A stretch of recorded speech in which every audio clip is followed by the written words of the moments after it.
Thank you, gentlemen. We'll wrap up with questions. Dick getting up.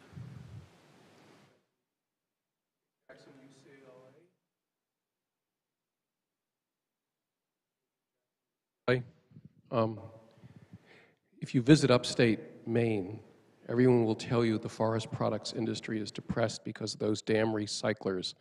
And I was just wondering if you would comment on that, please.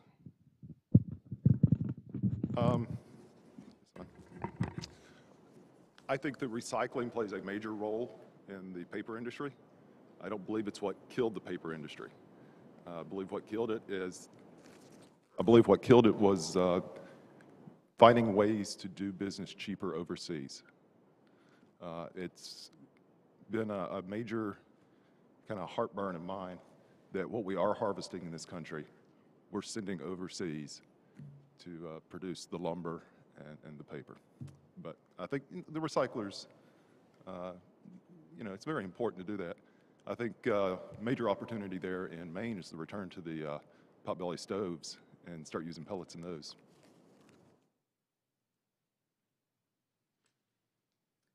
Steve Reynolds from Colorado State University.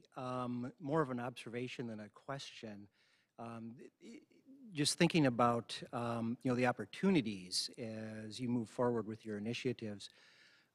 One of the things that strikes me is similar to agriculture, but even to a larger degree, forestry remains one of the most dangerous occupations in the United States.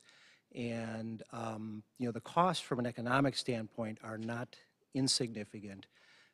There hasn't been a lot of work on this, but a recent estimate, Paul Lee at UC Davis had estemated that the cost of occupational injuries and fatalities in the U.S. is in the ballpark of $250 billion per year.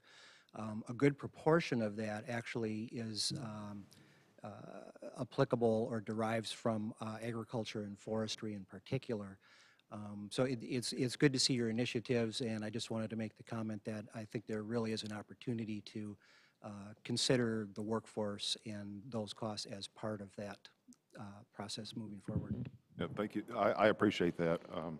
As it says in my bio, I used to work for International Paper, and so I would be out cruising timber on a daily basis, and my wife was completely scared every time I went out there, because I think probably timber business, forestry, and offshore fishing have been 1 and 2 up there at the top of the mortality list. So. Bernie Goldstein, University of Pittsburgh. These are 2 superb presentations which are very encouraging about moving forward with life cycle analysis.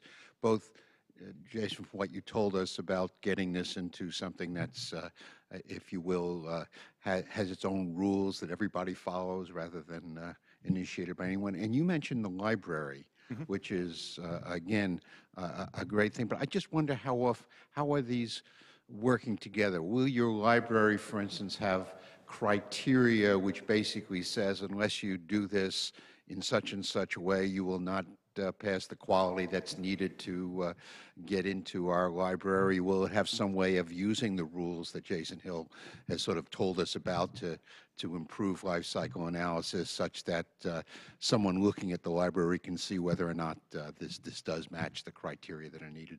Yeah, I think it's going to be both. We have a leadership team or an advisory team that's outside from USDA, from universities and industries. They're going to be helping to guide this process at the National Ag Library.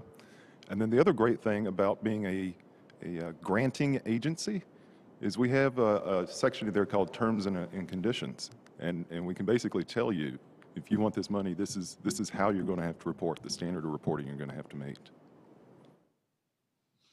From the point of view of somebody who is going to be submitting to that database, they have made very good efforts to engage us in the process, everything from how the databases would be set up to how our reporting could be done so as to be consistent with other institutions. Jack. Yeah, Jack Spengler, Harvard. Jason, I want to drill down a little further on the issue of environmental justice that Sure. you were talking about. We worked with the National Association of Advanced Mycology people on the power plant locations and the impacts, I think. But what's your assessment? I mean, in terms of overall, is this going to be an issue that we have to pay attention to? Are there real serious disparities here? Or is it just obvious to where the plants are and where the transportation systems are? I mean, one of the wonderful things that LCA lets you do is look at the picture more broadly in terms of the consequences of the actions that you take. And having these sorts of data available to us allows us to look at the trade-offs that we know are inherent in the decisions that we make, but may not always be quantifiable. Let me start that again. We now have the ability to quantify some of those impacts, and so, you know, it's intuitive that if we're shifting different parts of the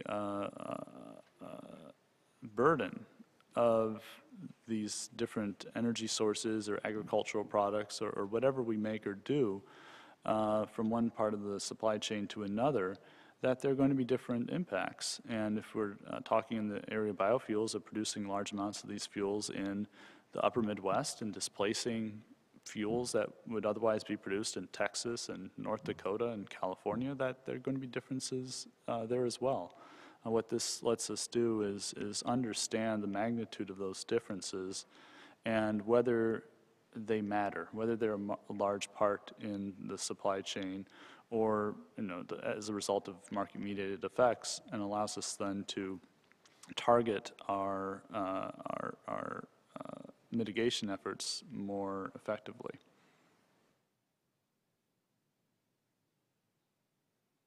All right.